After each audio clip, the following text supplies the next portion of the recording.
ঈশ্বরগুরু শরণম।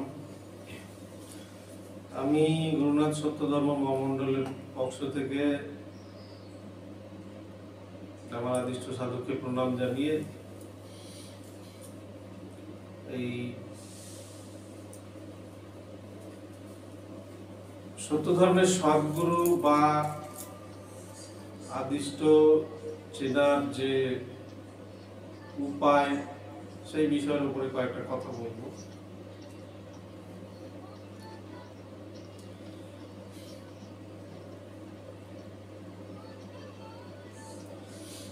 তো বিষয়টা হচ্ছে যে গুরুনাথ সত্যধর্ম মহামণ্ডল কেন্দ্র আমাদের যা কেন্দ্রে আমাদের যিনি পরিচালক বর্তমান আদিষ্ট সাধক আদিষ্ট নিরূপক,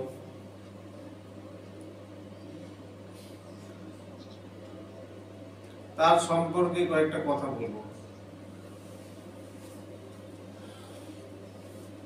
এখানে সত্যধর্ম বইটার কয়েকটা লাইন আমি একটু পড়ছি।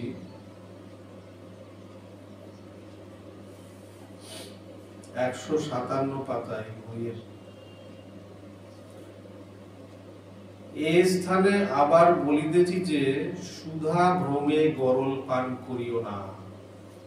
সুধা ভ্রমে গরল পান করিও না, অমৃত মনে করে বিষ খেও না।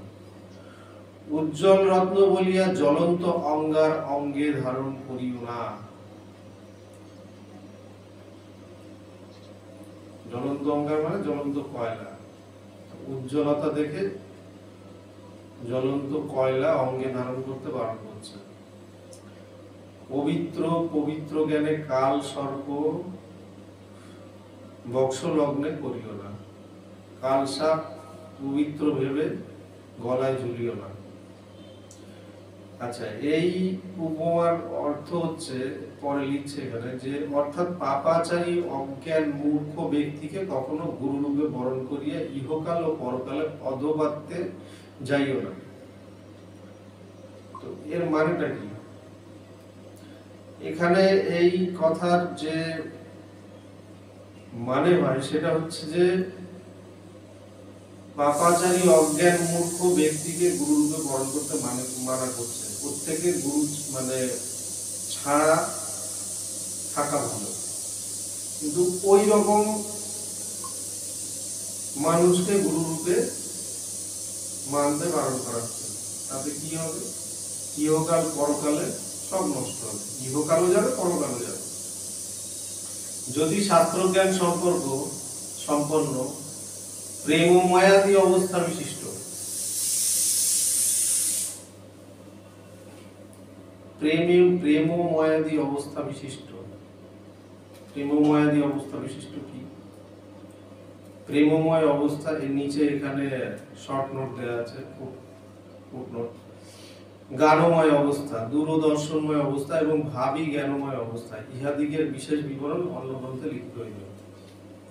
অর্থাৎ জ্ঞানময় অবস্থা হচ্ছে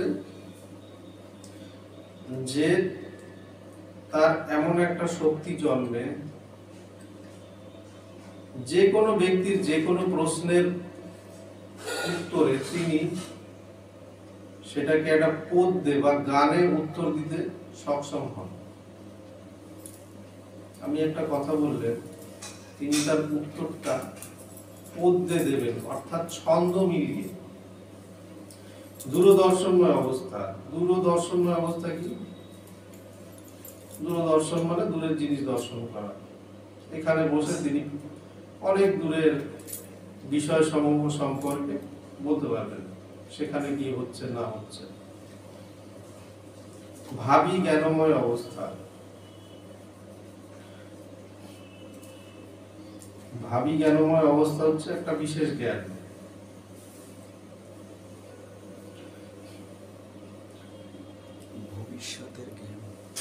ভবিষ্যতের জ্ঞান, ভবিষ্যতে কি হতে পারে না পারে সেই বিষয়ে যে জ্ঞান, সেটা। আচ্ছা, কঠোরতর কর্ম ধর্ম কর্মে সুদক্ষ, কঠোরতর ধর্ম কর্মে সুদর্শ। কঠোরতর অর্থাৎ কেন এসছে কথাটা এখানে? সত্য ধর্ম মিলিটারি দপ্তরের ন্যায় কঠোর, সেই জন্য কঠোরতর। ধর্ম কর্ম যখন করতে হবে তখন সেই কঠোরতা বজায় রাখতে হবে, এবং তাতে তিনি সুদক্ষ হবেন, অর্থাৎ সত্যি কঠোর, অর্থাৎ পারদর্শী হবেন, অর্থাৎ সত্যে তিনি কঠোর হবেন। সত্যে কঠোর থেকে ধর্ম কর্মে পারদর্শী হবেন। এখন আচ্ছা, অভেদ জ্ঞান করিতে পারো। অভেদ জ্ঞান হচ্ছে আমাকে মানে একজন আদিষ্ট সাধক বা সেই লেভেলের একত্বপ্রাপ্ত সাধক কাউকে যদি অভেদ করেন, তাহলে তার ভেতরের সমস্ত কিছু জ্ঞান তার মধ্যে তিনি তার মধ্যে চলে যায়, তার সমস্ত কিছুই তিনি জানতে পারেন, তার চিন্তা ভাবনা বা যাই হোক আচার আচরণ সমস্ত কিছু, সেখানে কোনো ভেদ থাকে না, অর্থাৎ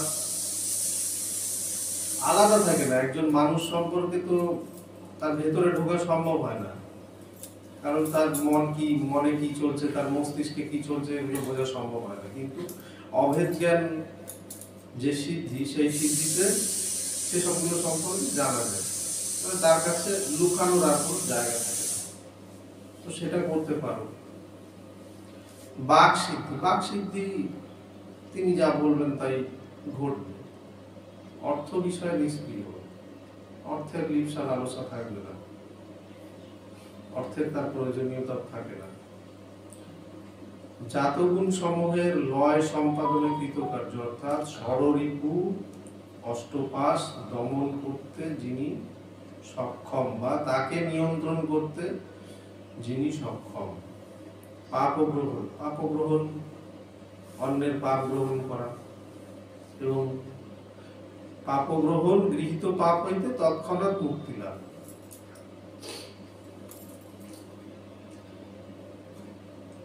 আয়ু শক্তি প্রদান, কারো যদি ইহলোকের সময় শেষ হয়ে আসে, তাকে আয়ু প্রদান করে তার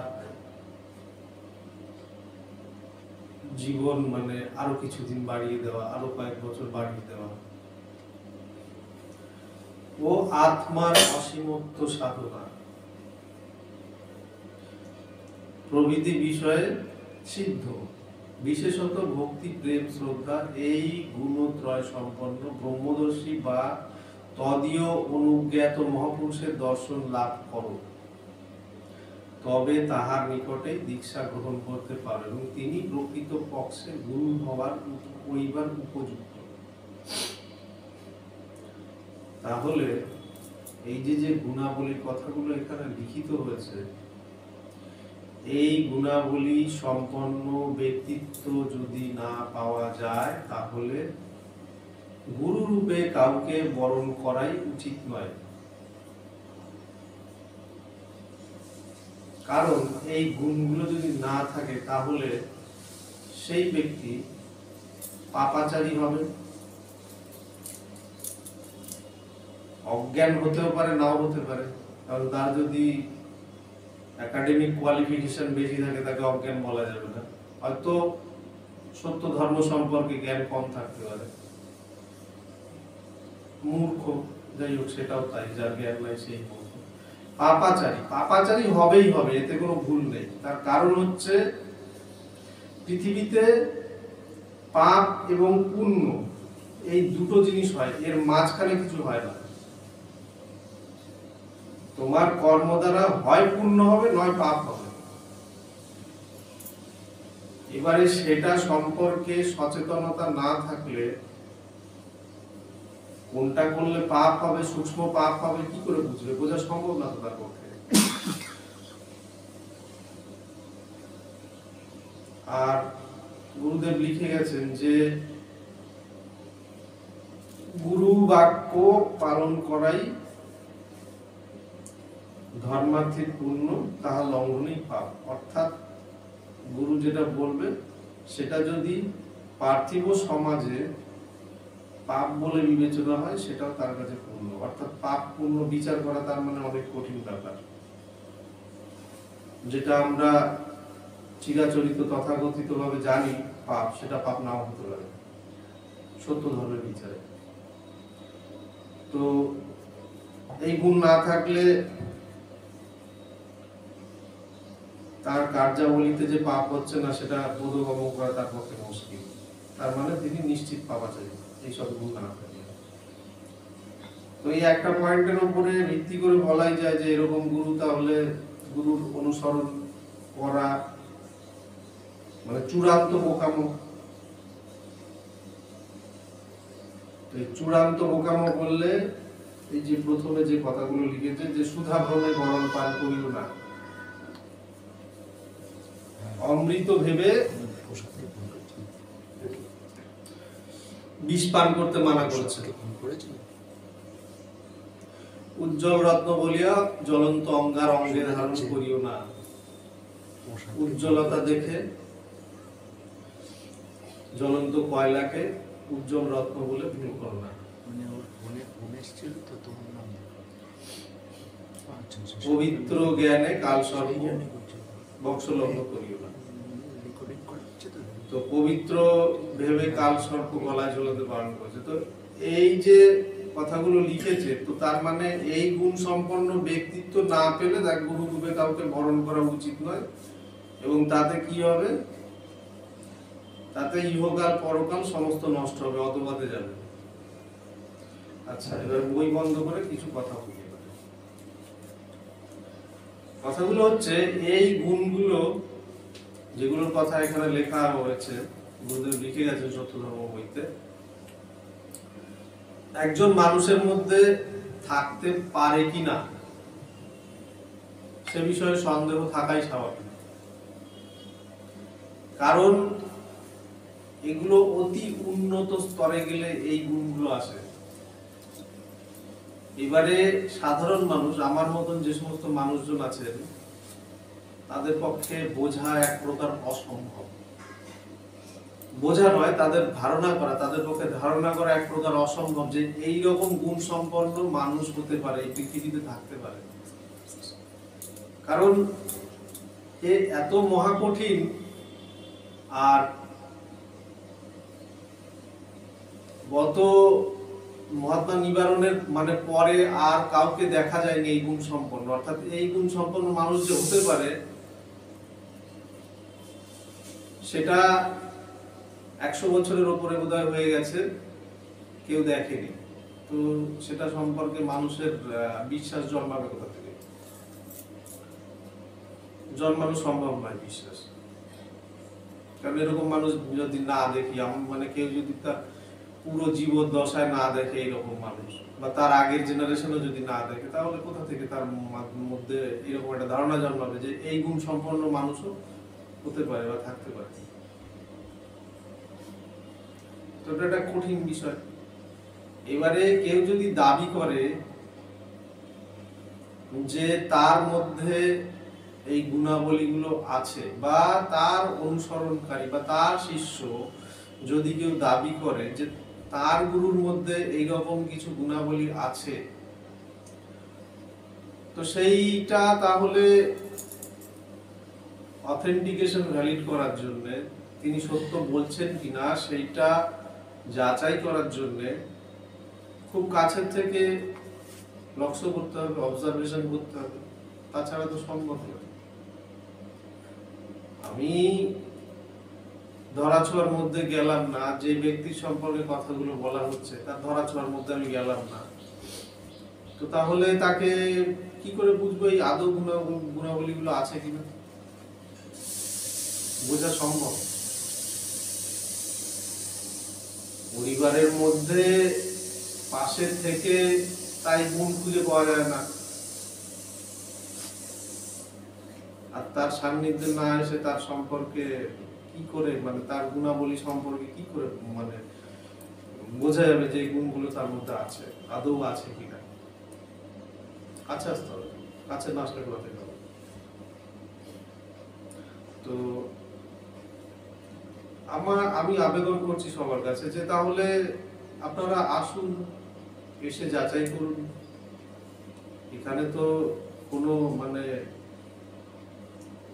কি বলে, আমরা কেউ কারোর মানে জাত শত্রু নই, আমরা কেউ কারোর জাত শত্রু নই যে মানে তার মুখ দেখা যাবে না বা তার সামনে আসা যাবে না, এরকম কোনো বিষয় নেই। এখানে আসবেন, প্রশ্ন করবেন, উত্তর না পেলে তখন বলবেন যে আপনারা তো এইভাবে দাবি করেন, তাহলে এটা হচ্ছে কি করে, তাহলে আপনারা বলবেন। এবারে বিষয়টা হচ্ছে যে এই গুণগুলো আমরা লক্ষ্য করি, ঠিক আছে, যার কথা বলছি আদিষ্ট নিরূপমের মধ্যে এই গুণগুলো আমরা লক্ষ্য করি। তো একটু একটু করে বলি তাহলে কিরকম বিষয়টা। প্রথম হচ্ছে যেটা প্রাথমিক, সেটা হচ্ছে ক্ষুধাহীন, তৃষ্ণাহীন, নিদ্রা রহিততা, অর্থাৎ সমদর্শন সাধনায় সিদ্ধ। সেটা দেখা যায় আমাদের যে সমস্ত উৎসবাদি হয় সেখানে লাইভ টেলিকাস্ট করা হয়। তার লাইভ টেলিকাস্টে যারা বিচক্ষণ মানুষ একটু খেয়াল করলেই বুঝতে পারবেন, আমরা কখনো আমাদের নিজেদের হাইলাইট করি না, ঠিক আছে, যেটা অন্যান্য জায়গায় করা হয়, যে আমি গান গাইছি বা আমি কিছু একটা করছি সেটাকে হাইলাইট করা হয়, এখানে করা হয় না। এখানে অডিওটা আপনি শুনতে পাবেন, অর্থাৎ কে গান গাইছে সেটা বুঝতে পারবেন, গলাটা চিনতে পারবেন, যে একই ব্যক্তি কন্টিনিউয়ালি প্রতিটা উপাসনায়, আর এখানে তো অনেকগুলো করে উপাসনা হয় দিনে, 4টে করে। তো সেই 4টে উপাসনা কন্টিনিউয়ালি 3.5 দিন, অ্যাকচুয়ালি উদ্বোধনটা আগের দিন হয়, তারপরে 3 দিন। তো একজন ব্যক্তি গানে লিডিং করছেন এবং পেছনেও গাইছেন, ঠিক আছে, সকলের সঙ্গে গানে লিড করছেন এবং পেছনেও গাইছেন কন্টিনিউয়ালি প্রতিটা উপাসনায়, অর্থাৎ প্রতিটা গানে, দিনে 4টে করে উপাসনায়, প্রতিটা গানে। তো এটা যারা গান টান সম্পর্কে একটু ধারণা রাখেন, মানে আর কি যারা শিখেছেন বা গান গলা থাকে কি করে, তা আমি তাদের কাছে জিজ্ঞেস করি যে তার গলার কোনো পরিবর্তন বোঝা যায় কি? এই যে অডিওটা মানে শোনা যাচ্ছে, সেই অডিওটা যদি মানে অ্যানালিসিস করা যায়, তো এটা কি করে সম্ভব? একটা মানুষ 3.5 দিন ধরে প্রায় 22 ঘন্টা 23 ঘন্টা বা যাই হোক, মেরে কেটে আমি 20 ঘন্টাই ধরলাম, 20 ঘন্টা করে প্রতিদিন গান গাইছে এবং হাই স্কেলটাও বুঝতে পারবেন তার মানে এগুলো শুনলে, লাইভ টেলিকাস্টটা শুনলে পরে বিরামহীন ভাবে। এটা কি করে সম্ভব? এরকম করে যদি কেউ দেখাতে পারে তাহলে সে বিশেষ কোনো একটা গুণের অধিকারী নিশ্চয়ই, বা গুরু কৃপার অধিকারী, যার জন্য এটা সম্ভব হচ্ছে। এটা তো পৃথিবীতে সম্ভব না, এই পৃথিবীতে দ্বিতীয় আর কেউ করতে পারবে বলে আমার ধারণাই নেই। যদি করতে পারে প্রমাণ দিয়ে দেবেন, মেনে নেব। আর আপনাদের সামনে প্রমাণ রয়েছে, আমাদেরটা তো প্রমাণ রয়েছে, আমাদের লাইভ টেলিকাস্ট আছে সেখানে। আচ্ছা, এটা গেল একটা। তারপরে কি লিখেছে,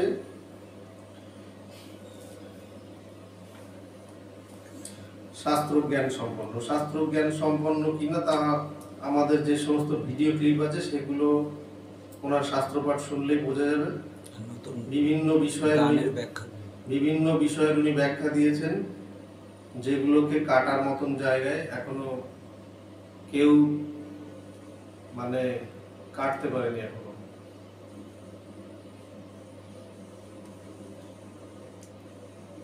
প্রেম মায়াদি অবস্থা, প্রেমিক, তো প্রেমিক প্রেমিক কি করে চিনব? কেউ যদি প্রেমিক হন তাহলে তার সান্নিধ্যে এলে বেশ কিছু পরিবর্তন বোঝা যায় নিজের মধ্যে। কেউ যদি ক্রোধ নিয়ে আসে তার ক্রোধটা দমন হয়, কেউ যদি কাম নিয়ে আসে তার কামটা দমন হয়, হয়ে যায় অটোমেটিক্যালি। এর কারণ ব্যাখ্যা করা আমার পক্ষে সম্ভব না, কিন্তু এগুলো হয়। ঠিক আছে, এবারে তার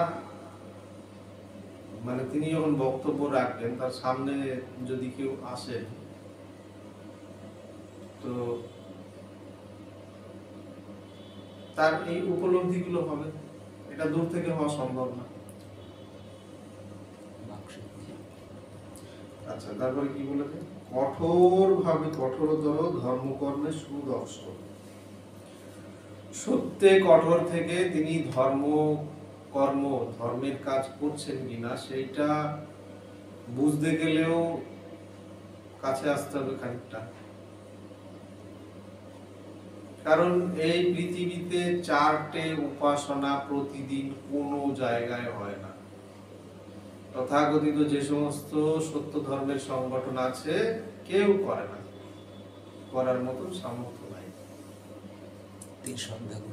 ত্রিসন্ধ্যা গুরু পূজা যা করলে মহদূর হয়, গুরুদেব লিখে গেছেন। তো এখানে সেটাও হয়। তো এই যে কঠোরতা, এই কঠোরতা তো অন্য জায়গায় নেই। তারপরে এটা দূর থেকে বোঝা যেতে পারে, এইটুখানি দূর থেকে বোঝা যেতে পারে। আর বাকি যে মানে সত্যে কঠোর থেকে কাজ, সেটা ওনার কাছে না এলে, এখানে না এলে বোঝা সম্ভব না তিনি কিভাবে সত্যে কঠোর থেকে কাজ করছেন। তারপরে কি লিখেছে? অভেদ জ্ঞান করিতে পারো। এখানে প্রকৃত দীক্ষা হয়। এখানে একটা কথা পরিষ্কার করে আমরা বারে বারে বলছি, আমাদের বহু ভিডিও ক্লিপ ছাড়া হয়েছে, যেখানে এই নাম আর দীক্ষার বিষয়ে যে পার্থক্য, যেটা দিয়ে বিভ্রান্ত করা হচ্ছে সব জায়গায়, সেই বিষয়ে সচেতন করার জন্য সাধারণ মানুষকে, সেটা আমরা বারে বারে জানিয়েছি। একটা কথা আমি এখানেও বলবো, যে এখানে প্রকৃত দীক্ষা হয়। প্রকৃত দীক্ষাটা কি? প্রকৃত দীক্ষাটা হচ্ছে অভেদ জ্ঞান করে, পাপ মুক্ত করে তাকে বৈদিক ভাষায় দীক্ষা দেওয়া হয়। এই জিনিসটা যদি না হয়, গুরুদেব লিখে গেছে যে নর জন্ম তার বিফল হয়, এই জিনিসটা যদি কারো না হয়ে থাকে। তো এ বিষয়ে আর কিছু বলতে চাইছি না, অনেকের হাতে ঘা লেগে যাবে শুনলে পরে। ঠিক আছে, তো এই জিনিসটা বুঝতে গেলে সেটাও এখানে আসতে হবে, এটা দূর থেকে বোঝা সম্ভব না। তিনি আদৌ পাপ গ্রহণ করতে পারেন কিনা, অভেদ জ্ঞান করতে পারেন কিনা, সেটা এখানে না আসলে, আপনাকে অভেদ না করলে আপনি বুঝবেন কি করে? আপনার পাপ গ্রহণ না হলে কি করে বুঝবেন আপনি যে তার অনুভূতিটা কি? আপনার সমস্ত তথ্য তিনি জেনে যাচ্ছেন, আপনি বুঝবেন কি করে? তিনি তো আর আপনার মোবাইল হ্যাক করেননি। আদিষ্ট সাধক তো তোমার মানে কারণ মোবাইল হ্যাক করে বসে নেই যে তার সব তথ্য জেনে যাবে। আর সব তথ্য তো মোবাইলে থাকেও না, মস্তিষ্কের তথ্য মোবাইলে থাকে। মস্তিষ্কটা হ্যাক হয়ে যাচ্ছে কি করে? তার সেই গুণাবলী আছে। আমার মস্তিষ্কে কি চলে তিনি জেনে ফেলছেন। এটা তো একটা বিশেষ জ্ঞান, বিশেষ গুণ, একটা সিদ্ধি।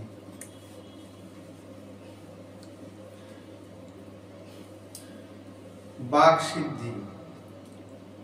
সিদ্ধি তো এখানে বহু, আমাদের কৃপালিপি বাক সিদ্ধির উল্লেখ আছে। বহু মানুষকে বহুভাবে উনি আগে থেকে জানিয়েছেন, যা সেইগুলো পরবর্তীকালে হয়েছে, তার প্রমাণ আছে সোশ্যাল মিডিয়া যে কমিউনিকেশনের যে মাধ্যম আছে সেই মাধ্যমে জানানো হয়েছে উনি গিয়ে গুরুদেবের সঙ্গে গিয়ে দেখা দিয়ে আসবেন, দিনের বেলায় খালি চোখে দর্শন করেছে, গুরুদেবকে সঙ্গে উনি ছিলেন।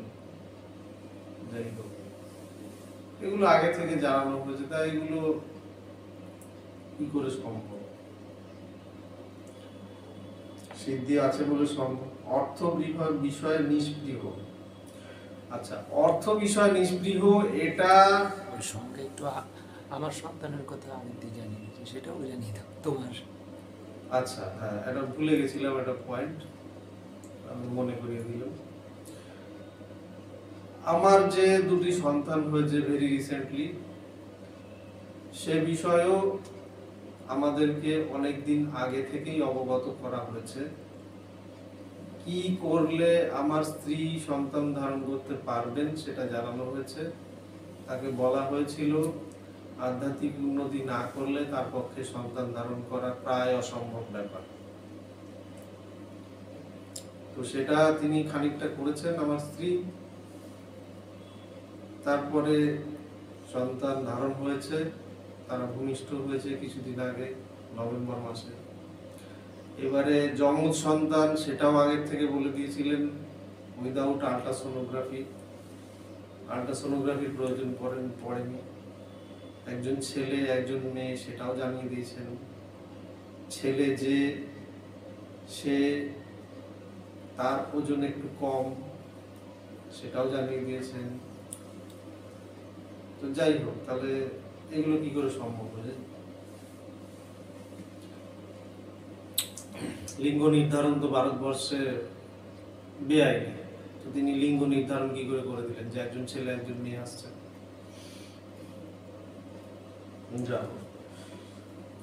এগুলো নিয়ে একটু বিবেচনা করতে বলছি সাধারণ জনগণকে, যারা নিজেদের তথাকথিত সত্যধর্মী মনে করেন। বাকি অন্য লোকজনের কথা আমি বলছি না।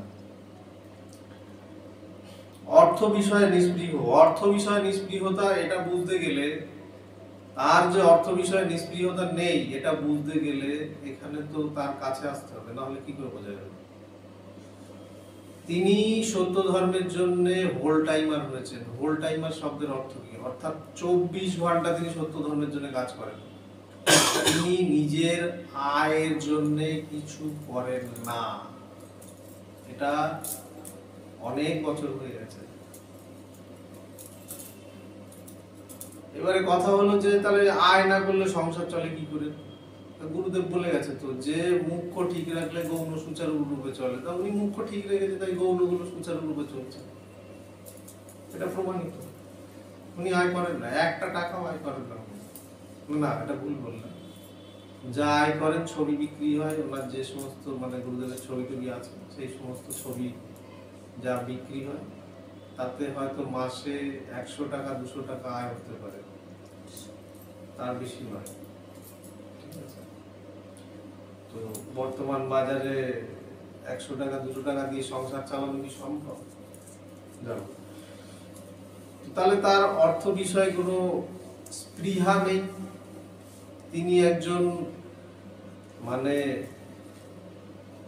আর্টিস্ট, শিল্পী একজন। তিনি তার শিল্পকর্ম দেখে থাকবেন অনেকেই সোশ্যাল মিডিয়াতে, তার ছবি টবি মূর্তি টুর্তি মাঝে মাঝে উনি পোস্ট করেন, ওনার যে সমস্ত প্রচার মাধ্যম আছে সেইখান থেকে। তো এক একটা ছবি 1 লাখ 2 লাখ। বা উনি গুরু মূর্তি তৈরি করেছেন, আমাদের গুরুদেবের মূর্তি তৈরি করেছেন উনি। সর্বশেষ যে শিল্পকর্ম ওনার, সেটা হচ্ছে গুরুদেবের মূর্তি তৈরি করেছেন। তো সেটা তো সবাই দেখেছে মোটামুটি, আশা করা যায়, যারা সোশ্যাল মিডিয়া নিয়ে আছে আর কি, সোশ্যাল মিডিয়া যারা একটুখানি সক্রিয়। তো ওনার যে সমস্ত পেইন্টিং, সেই পেইন্টিং গুলো উনি যে সময়ে সক্রিয় ছিলেন এই বিষয়ে, সেই 2010 সাল 11 সালে, সেই সময়ে এক একটা ছবি লাখ টাকার উপরে, লক্ষ টাকার উপরে বিক্রি হতো। আজকে 2023 সাল শেষ হতে চলেছে, তো সেই ছবির ভ্যালুয়েশন কি আছে এখন? এবং তাকে বহু বড় বড় শিল্পীরা সার্টিফাইড করেছেন, সার্টিফিকেট দিয়েছেন তার শিল্পকর্মের উৎকর্ষতার হিসেবে, প্রমাণ হিসেবে। তিনি সরকারি আর্ট কলেজ থেকে ব্যাচেলর ডিগ্রি করেছেন। তো যাই হোক, এইরকম একজন মানুষের জীবনে তো অর্থের অভাব হওয়ার কথা না। তিনি তো চাইলেই গাড়ি বাড়ি নারী সবকিছু করতে পারতেন, জোগাড় করতে পারতেন। তো সেইগুলোর মধ্যে উনি জানবেন তো, উনি সমস্ত কিছু ছেড়ে দিয়ে সত্য ধর্মের জন্য ফুল টাইমার হয়েছে। তো এটা দেখে, এটা তো আমি বলছি, যাই হোক, এটা মানে যদি ভেরিফাই করতে হয় তাহলে কাছাকাছি আসতে হবে, এখানে আসতে হবে, না হলে এটা ভেরিফাই করা সম্ভব না। যোগাযোগ রাখতে হবে আমাদের সাথে। তারপরে উনি সদা জাগ্রত, যেহেতু পরমপিতার প্রতিনিধি, পরমপিতা যেহেতু সদা জাগ্রত, তাই তার প্রতিনিধিকেও সদা জাগ্রত হতে হবে। তাকে 24 আওয়ার্স 24x7 তাকে পাওয়া যায়। রাত দিন বলে কোনো বিষয় নেই, তাকে 24 ঘন্টা পাওয়া যায়। তিনি প্রায় 24 ঘন্টায় জেগে থাকেন। তো সেটা একটা সাধারণ মানুষের মানে রুটিন না, সেটা উনি করেন। এবার সেটা জানতে হলেও, সেইটা বুঝতে হলে তার সাথে যোগাযোগ রাখতে হবে। তা না হলে উনি যে রাত্রি 3টের সময়, ভোর 3টের সময় জেগে আছেন কিনা সেটা কি করে বুঝবেন? সেটা বোঝা সম্ভব না। কোনো কিছুই দূর থেকে বোঝা সম্ভব হয় না, কাছে না আসে। আচ্ছা,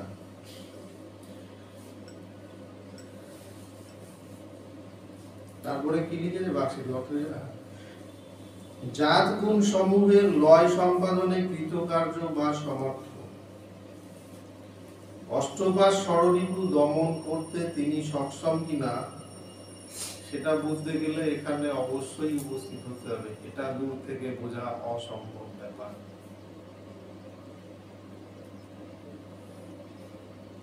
তার সান্নিধ্যে না এলে, তার ঘনিষ্ঠ না হলে তার এই জিনিসগুলো নিয়ন্ত্রণ হয়েছে কিনা সেটা বোঝা সম্ভব নয়। বর্তমানে বিভিন্ন কুৎসা চারিদিকে প্রচারিত হচ্ছে, সেখানে নারী সংক্রান্ত বা নারী ঘটিত কিছু বদনামও তাকে দেওয়া হয়েছে। এখন বিষয়টা হচ্ছে যে তার গুণের কথা তো বলা হচ্ছে, বহু বছর ধরে বলা হচ্ছে। তার গুণ শুনে কারণ মানে মনে হয় তো তিনি গুণী, কিন্তু ওই যে একটা কথা, তার দোষের কথা শুনে সবাই সেটাকে মেনে নিয়েছে, গ্রহণ করে নিয়েছে যে না, এই দোষ তাহলে তার আছে। গুণগুলো তো ঢোকে না, গুণগুলো মানুষ মেনে নিতে পারে না, তো তাহলে দোষটা মেনে নেয় কেন? এটা কেমন ধরনের নীতি?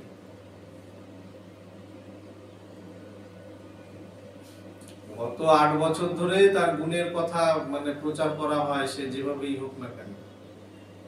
তো সেই গুণের কথা 8 বছর ধরে মানুষ শুনে শুনে গ্রহণ করতে পারেনি, তার একটা দোষের কথা শুনে কি করে গ্রহণ করে ফেলল? তুমি যদি এতটাই বিচক্ষণ হও তাহলে ভেরিফাই করো সেটাকেও। তুমি গুণগুলো যখন গ্রহণ করোনি যে সেটা সঠিক কিনা, সত্য কিনা, তাহলে এটাও তোমার করা উচিত নয়, যতক্ষণ না তুমি সেটাকে ভেরিফাই করছো, যাচাই করে ফেলছো, তাই না?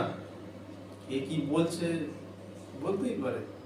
হিন্দিতে একটা কথা আছে, কুত্তা ভौंकती रहती है हाथी निकल जाता है।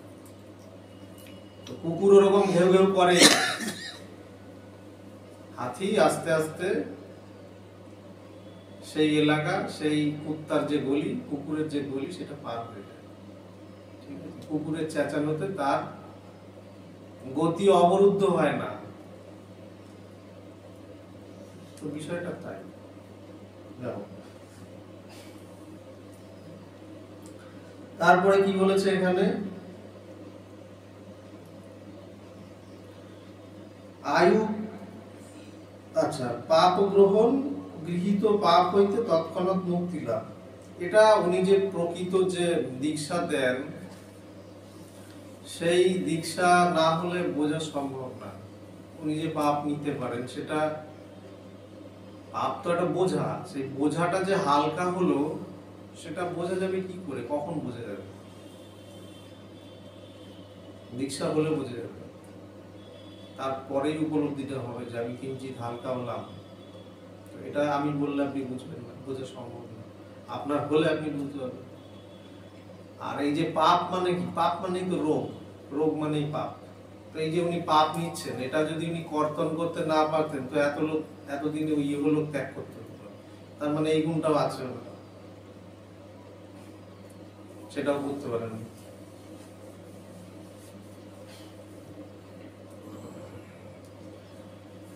আয়ু প্রদান শক্তি, আয়ু প্রদান শক্তি আছে কিনা সেটা আমাদের কৃপালিপি পড়লে পাওয়া যাবে। এখন এইখানে বললে মানে তার, উনি আয়ু প্রদান করেছেন কয়েকজনকে, তার প্রমাণ আছে, তারা জীবিত আছেন কেউ কেউ এখনো। যাদের পরিবারে ঘটেছে তাদের কৃপালিপি পড়লে পেতে পারেন এটা, বা তাদের সঙ্গে কথা বললে বুঝতে পারবেন।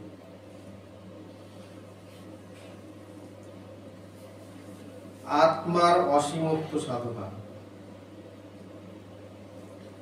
আত্মার অসীমত্ব সাধনা হচ্ছে নিত্য ব্রহ্ম দর্শন না হলে এই সাধনা করা যায় না, করা সম্ভব নয়।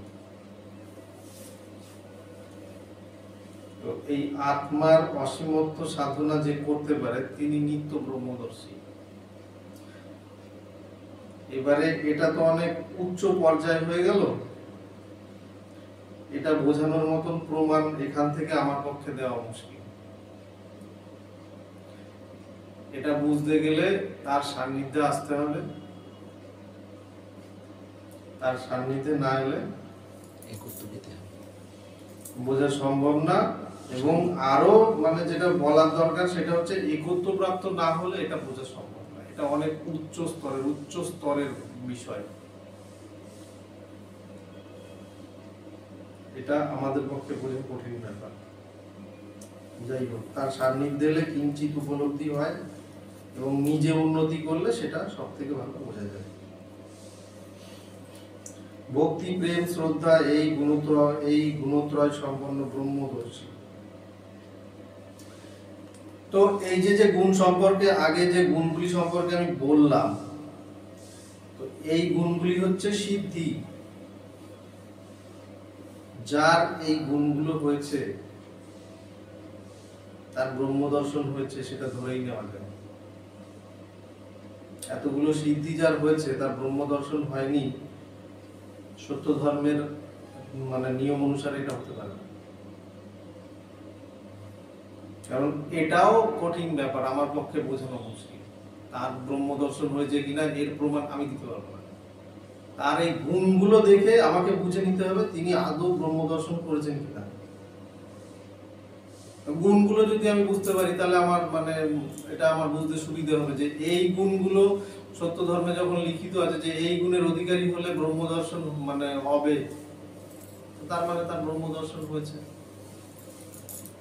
তিনি ব্রহ্মদর্শী সাধক, সেই জন্য এই গুণগুলো এই সিদ্ধিগুলো আছে ওনার মধ্যে। তা না হলে তো সেটা সম্ভব হতো না।